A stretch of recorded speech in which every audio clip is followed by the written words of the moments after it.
Hi, everyone. We're super excited to present our tool for the class. Our tool is meant to be used by the organization Emory Students for Students, which is a club that two of our group members are a part of, and is a student mutual aid fund that provides financial aid to students requesting need for various necessities like housing, medical, utilities, food, and other important things. The interesting thing about our model is that it's dynamic and can be used by other student mutual aid funds, which there are many of around the nation, and it can be customized and used to their own preferences and needs.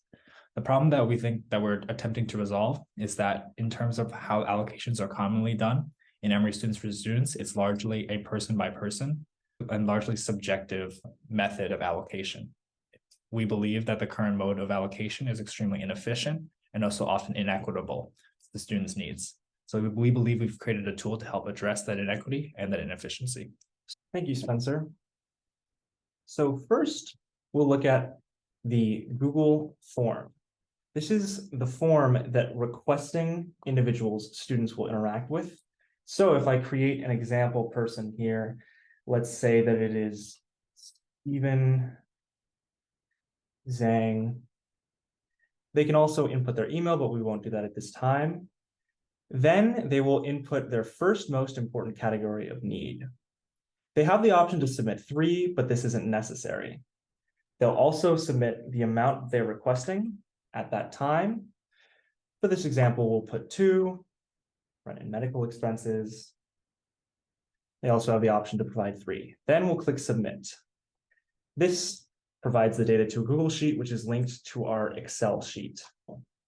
So this is the main Excel sheet that the Committee of Emory Students for Students will interact with. And one of the things it does is it does update the raw data from the Google form that we have just seen.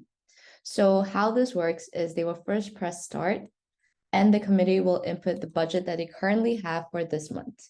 So we'll put a tentative budget of 3,800 and also fill in the categories from what we deem to be the most urgent and what needs we want to fulfill or the goals that we want to set for this month. And one good thing is that it's really dynamic. And also if the committee decides to leave blanks or do repeats, it will point out the error. So all 8 must be filled with different inputs and we'll just press confirm inputs here. And this will be reflected in the sheet. And with the click of update data, if we go to raw data updated, we see that the newest entry that Silas did is filled in together with the values. So back to the main page, all we have to do is press calculate and the solver will run and give the name of the recipients who have submitted the forms as well as the amount allocated to them that the solver has deemed the most fair. Thanks, Steph. Now we'll quickly look at the solver. So the main decision variables here are the amounts given. This is compared to the amount that was requested.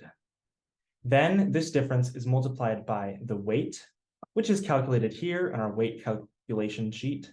This is comprised of various different factors, including the percent of budget, the category, and also the rank choice. So first choice is given more priority than second or third.